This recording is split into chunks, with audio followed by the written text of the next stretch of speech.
Pois assim como o Pai ressuscita e vivifica os mortos, assim também o Filho vivifica aqueles a quem quer. E o Pai a ninguém julga, mas ao Filho confiou todo o julgamento, a fim de que todos honrem o Filho, de modo que quem honra o Filho honra o Pai. Quem não honra o Filho não honra o Pai que o enviou. Em verdade vos digo, quem ouve a minha palavra e crê naquele que me enviou tem a vida eterna. Não entrará em juízo, mas passou da morte para a vida. As diversas filosofias e religiões apresentam perspectiva totalmente diferente sobre a vida e o futuro dos seres humanos.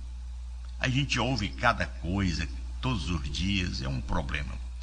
A vida de uma pessoa é um pequeno ponto finito em uma história de milhões de anos.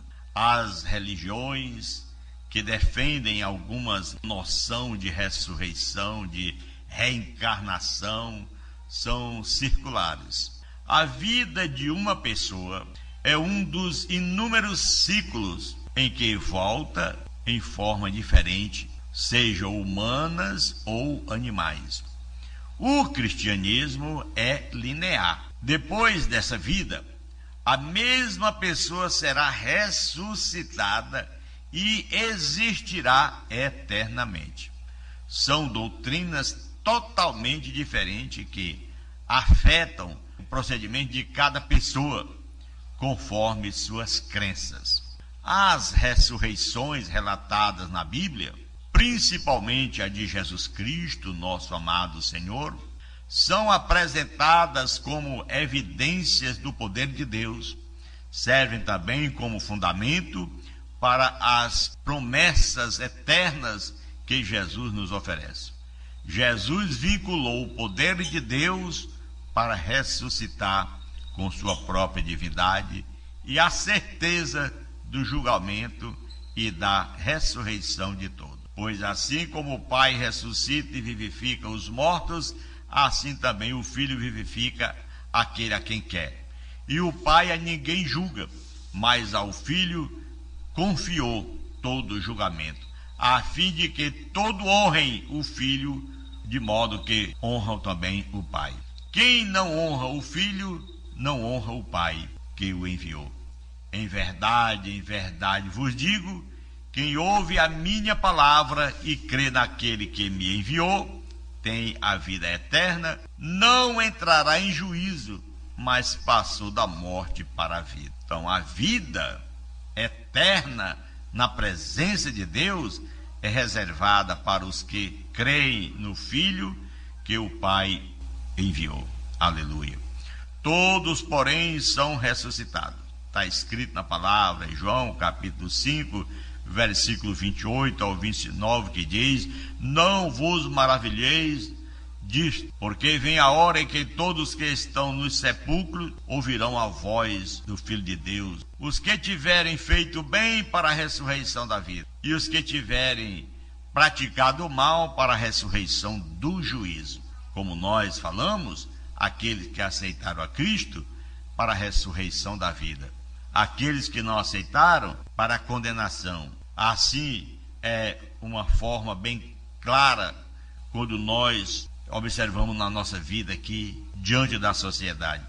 Quem vai para a condenação? Aqueles que mataram, aqueles que roubaram, que cometeram algum delito no meio da sociedade, que é digno de ser punido pela sua falha. Então, quem não praticou não vai ser chamado pela justiça. Da mesma forma, diante de Deus, o homem que não aceitou a Cristo, ele próprio se matou, ele se dilacerou, tirou a sua própria vida, a sua chance de viver, porque ninguém pode tirar a vida de ninguém, como está escrito.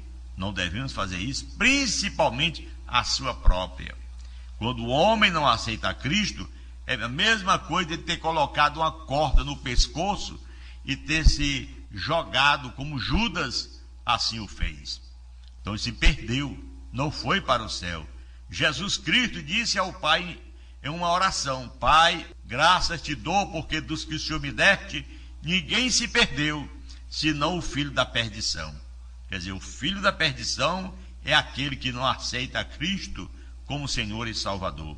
Ele tem a sua religião, ele tem a sua fé, ele até acredita em Deus, mas é não acreditar da forma dele, não é pelo que diz a Bíblia. E assim a palavra de Deus nos descreve, dizendo, deixa bem claro, que até o inimigo de nossas almas também crê. Ele crê que estremece, mas não obedece. Então não vai fazer diferença uma pessoa só crê em Deus. Quando ela crê de verdade, ela tem, por consequência, a bênção de Deus em confessar o nome de Jesus como Senhor e Salvador da sua vida.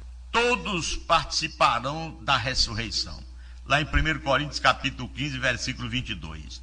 Todos nós, crentes, não crentes, servos, não servos, não interessa. Todos os seres humanos serão ressuscitados, mas serão divididos em dois grupos com destinos muito diferentes. A ressurreição do juízo descreve o destino das pessoas que não buscam e não obedecem ao Senhor.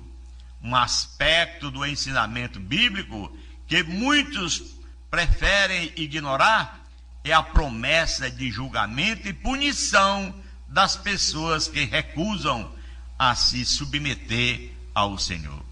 A mesma vinda do Senhor, que promete alívio, aleluia, e descanso, promete alívio, descanso eterno para os fiéis, trará sofrimento eterno para as pessoas que rejeitam o Evangelho.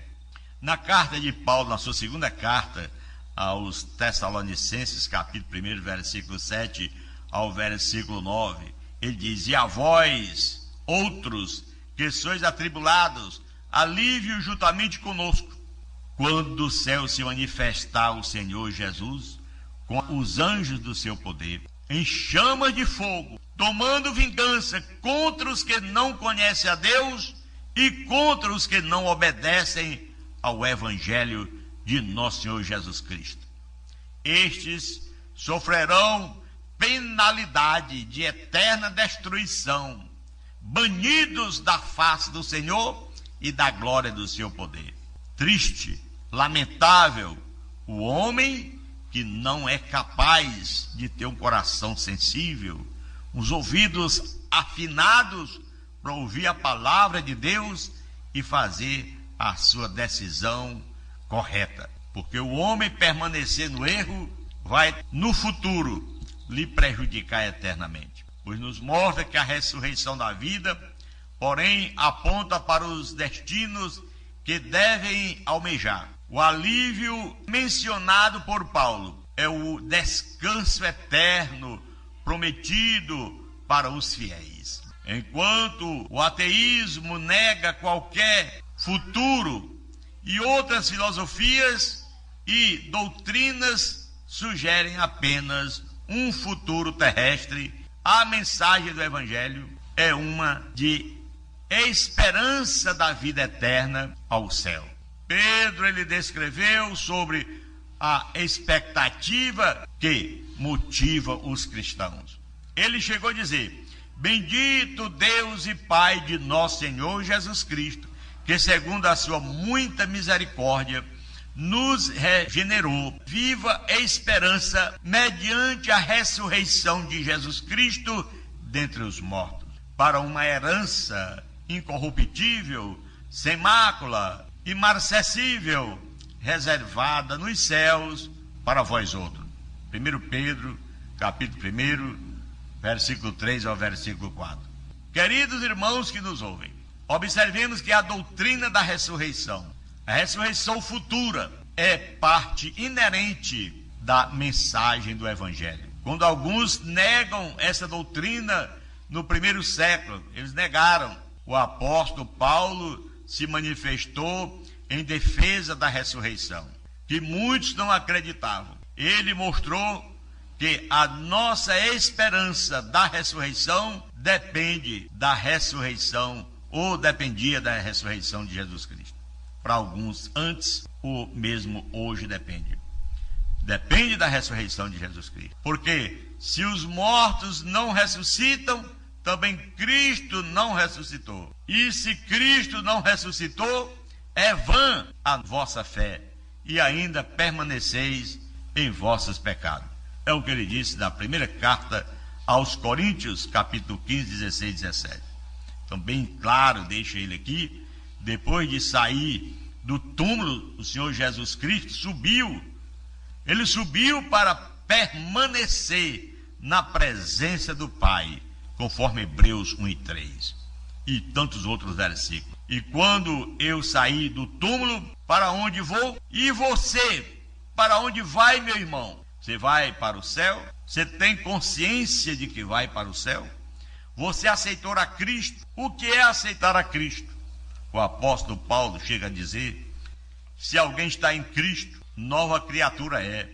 As coisas velhas passaram, tudo agora se fez novo. Aquela religião de idolatria, que as pessoas acendem velas e andam rezando, carregando aquela imagem nas costas, aquela idolatria terrível, aquilo ali cai por terra. Andar furtando, andar bebendo, fazendo farra, aquele homem que é mulherengo, cai por terra. Então, meu irmão, tudo que é pecado, tudo que é imoral, indecente, cai por terra. Quando você aceita a Cristo, você se torna uma nova criatura, um cidadão, uma cidadã do céu, um homem preparado para morar no céu. Se ele morrer no dia da ressurreição, lá está o Senhor Jesus te ressuscitando. A ressurreição no dia final, uns para a vida eterna e outros para a morte eterna, para a vergonha eterna. E nós aqui chamamos a atenção de você que está nos ouvindo. Ô meu irmão, procure confessar o nome do Senhor. Procure andar na presença do Senhor, lendo a Bíblia, orando, confessando os seus pecados ao Senhor Jesus. Pois está escrito, se nós confessarmos os nossos pecados a Ele, Ele é justo e fiel para perdoar os nossos pecados. Só Ele. Não adianta você confessar seu pecado ao padre. Não adianta você confessar ao pastor. Confesse a Cristo. Confesse, Ele perdoa os seus pecados. Essas palavras são palavras de nosso mestre. Ele diz: vinde a mim todos que estáis cansados, sobrecarregados, e eu vos aliviarei.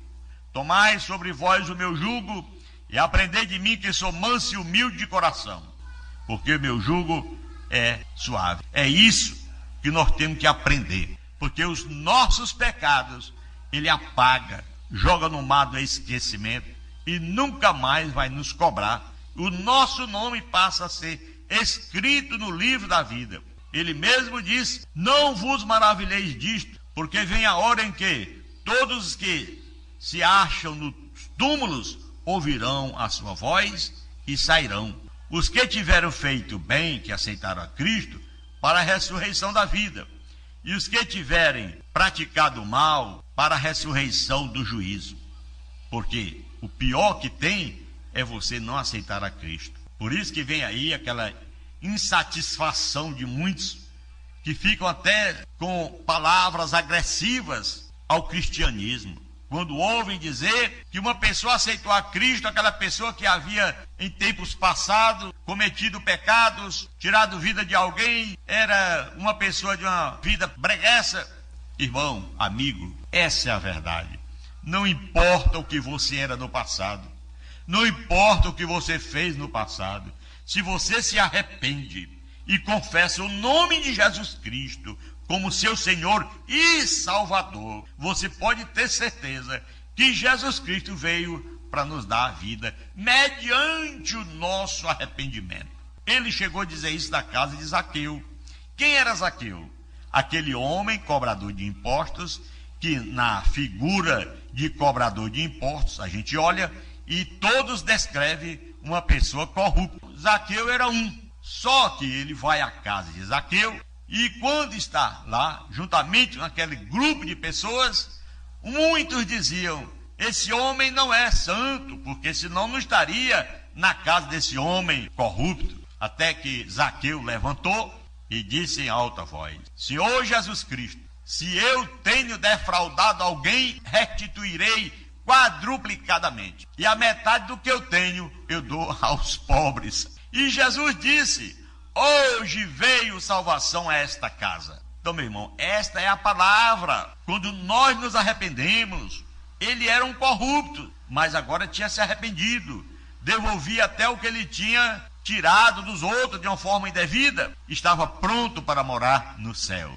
Assim é você, eu, qualquer um de nós, um ser humano, que praticamos tantas coisas erradas, mas quando nos arrependemos e confessamos a Jesus, deixando tudo para trás, nos tornamos uma nova criatura e vamos morar no céu, que o diabo queira ou que ele não queira. Esta é a palavra do Senhor. Querido Deus e Pai que está no céu, obrigado, meu Senhor, por mais uma oportunidade que nós tivemos de estar aqui, Senhor, a pregar a Tua palavra. Aqueles que nos ouvem, que sejam eles bem-aventurados e façam as suas decisões em Te aceitar como Salvador e Cristo em vossas vidas. Ó Deus, no nome de Jesus, Pai, que o Senhor os perdoe e dê vitória a cada um. Diga amém, você que está orando conosco.